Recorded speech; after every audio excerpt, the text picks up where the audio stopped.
السلام علیکم ورحمۃ اللہ وبرکاتہ۔ آج ہم دعا پڑھتے ہیں۔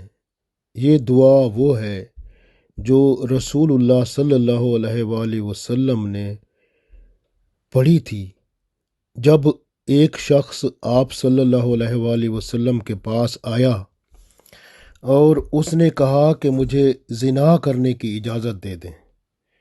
آپ صلی اللہ علیہ وسلم نے اسے فرمایا، کیا تم اپنی بہن کے ساتھ یہی کام کرو گے؟ اس نے کہا نہیں۔ پھر فرمایا، کیا تم اپنی بیٹی کے ساتھ یہ کرو گے؟ اس نے کہا نہیں۔ پھر آپ صلی اللہ علیہ وسلم نے فرمایا کہ کیا آپ اپنی ماں کے ساتھ یہ کرو گے؟ اس نے کہا نہیں۔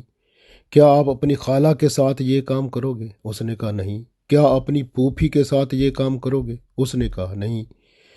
تو آپ صلی اللہ علیہ وسلم نے فرمایا کہ جس کے ساتھ تم زنا کرنے کا سوچو گے یا کرو گے وہ بھی کسی کی پھوپھی ہوگی، کسی کی خالہ ہوگی، کسی کی بہن ہوگی، کسی کی بیٹی ہوگی، کسی کی ماں ہوگی، کسی کی بیوی ہوگی۔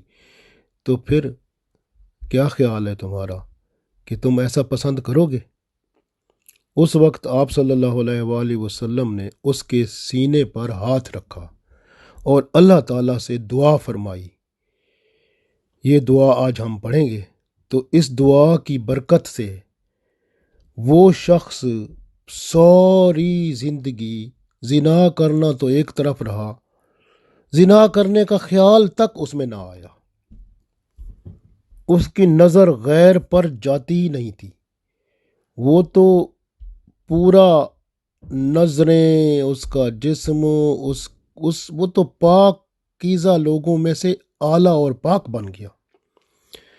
اسی طرح سے اگر آپ نیک بندے ہیں اور اگر آپ کو محسوس ہوتا ہے کہ آپ کا بیٹا، آپ کا بھائی یا کوئی شخص جو کہ برائی کی طرف گامزن ہے، آپ اس کو نصیحت کریں اور اس کے سینے پر ہاتھ رکھ کے یہ دعا پڑھیں تو انشاءاللہ تعالی اللہ اس کے گناہ بھی معاف کر دے گا، اس کے دل کو بھی برے خیالات سے پاک کر دے گا، اور اس کے پرائیویٹ پارٹ جو کہ اس کے یعنی اس کے جو جسم کے وہ حصے جہاں سے بے حیائی اور فحاشی کا آغاز ہوتا ہے ان کی بھی پاکیزگی ہو جائے گی، یعنی اللہ تعالیٰ اس کی شرمگاہ کی حفاظت فرما دے گا۔ تو یہ کتنا خوبصورت کام ہے۔ تو یہ آپ کریں گے تو آپ کو بھی ثواب ہوگا اور اس کو بھی، جو اس سے اللہ کی رحمت پا کر بچ جائے گا۔